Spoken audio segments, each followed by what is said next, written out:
Welcome back. You're still watching World Now. A looming trade war between the United States and Colombia appears to have been averted after the Colombian government agreed to allow U.S. military flights carrying deported migrants land in the Andean country. The spat erupted on Sunday when President Gustavo Petro barred two military planes carrying Colombians deported from the U.S. from landing.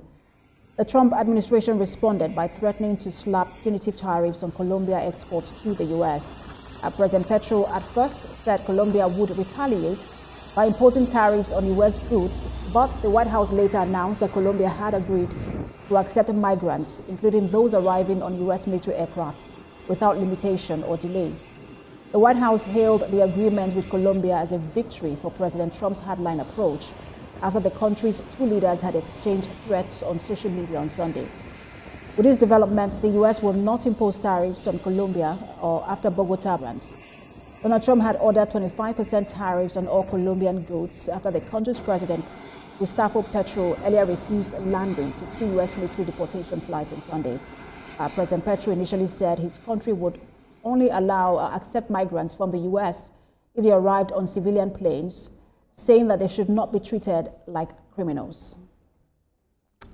Let's bring in Kenneth Ikenwa. He's a lecturer, business and public policy analyst. He joins us via Zoom. Good to have you join us. Thanks for having me on. Good afternoon. So it's less than a week into the Trump presidency, and we have seen him engaged in his first public international tariff dispute. And the target, as one would have expected, wasn't China, Mexico, or Canada. It was Colombia over immigration. And Colombia is one of America's closest allies in South America. What's your reaction to that? All right. Like you rightly said, this is the first week of presidency, and we're seeing some of the promises, the headline promises that President Trump did make. But we can choose to see it from two particular lenses. One, is this a form of political bullyism trying to take place, or is this acting in the interest of a particular country, which is the national interest of the United States? It doesn't matter who has been the epicenter of these policies for now. I'm also aware that some Mexicans have been deported, and there will be many more that will be deported to different countries. But I think most importantly, we have to look at the lessons that we can pick from this. And then African countries who trade with America should start preparing either for the best or for the possible worst. What are the implications of this new stance of the American government on immigration? What are the implications for trade in Africa? And what should Africans do to start uniting and to start building more partnerships within themselves? We also need to ask the question, why do our people do everything possible to immigrate to the Western countries? And how can we stop this from happening? In Nigeria, you'll call it the Jackpot syndrome. And if this is quite humiliating for a country like Colombia, then you want to imagine what it will be like for a country like Nigeria, for other African countries that may not be allies to the United States. So we'll keep our hands open and see how it turns out. But it is time to go back to the strategy planning and strategy drawing board to ensure that Africans do not suffer this kind of fate, and our trade relations with the United States is not affected, and the deficit doesn't even become more obvious, but we can actually benefit from the new government and new policies going forward. When you look at most African countries, they have their foreign policy pretty much is on non-interference, very much not, contributing to issues around the world. Except for South Africa, we've seen really taking bold stands on some issues. Do African countries stand any chance of, Trump imposing tariff on African countries?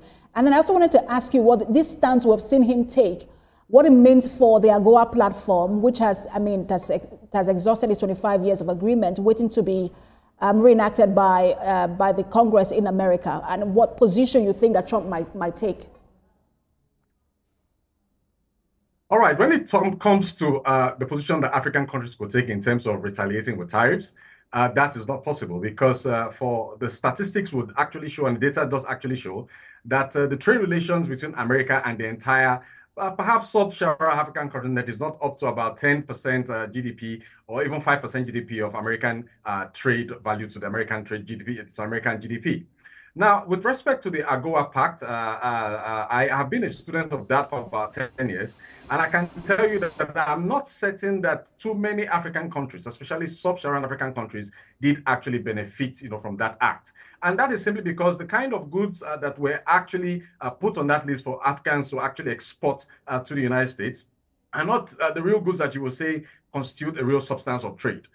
What we need to do is to start seeing to how we can actually unite ourselves as Africans, whether at the shops around Africa from North Africa downwards, and see how we can strengthen our ties. This is the time for us to start looking at the the AFTCA Act and see how we can actually make it benefit ourselves. I think charity at this point in time should begin at home. And I think that is the message that Trump is actually sending to the whole world. Stay back in your country, build back your country. And when you have built that country, you would gain the respect that other countries need and are deserving of giving to you. So this is time to go back, like I said, to the strategy board and see what we can start doing to be more productive, and to be more productive in the point to the direction of working towards an export-driven hypothesis and start increasing the export from African countries to America and make that export value-driven so that we can earn that respect.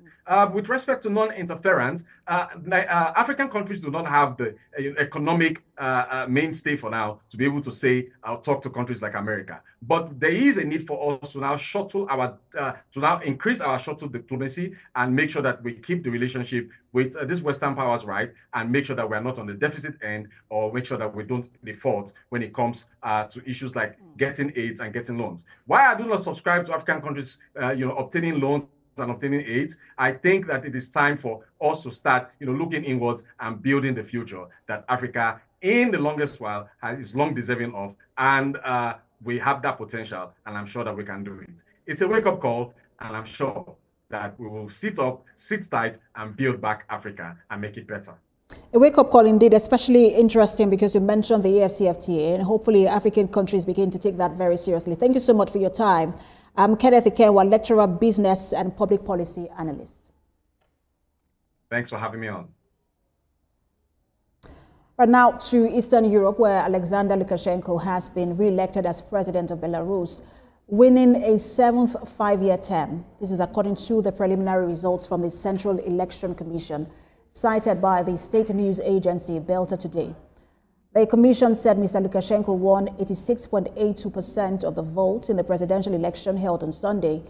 His closest rival, Sergei Sirankov, received 3.21%, followed by Oleg Gadogovich with 2.02%, Anna Kanopaskaya with 1.86%, and Alexander Kiziak with 1.74%.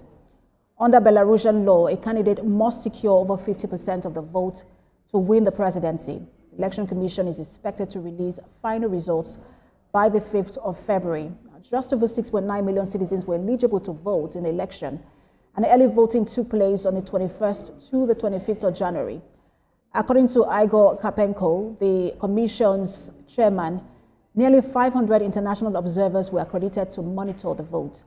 Alexander Lukashenko has been in office since winning the country's first presidential election in 1994. And that's the What Now. For more updates on the stories we're monitoring, you can visit our website, www.tvcnews.tv. You can also follow us on our social media handles. We're on Facebook, Instagram, and on X at TVC News NG. On YouTube, we're live at TVC News Nigeria.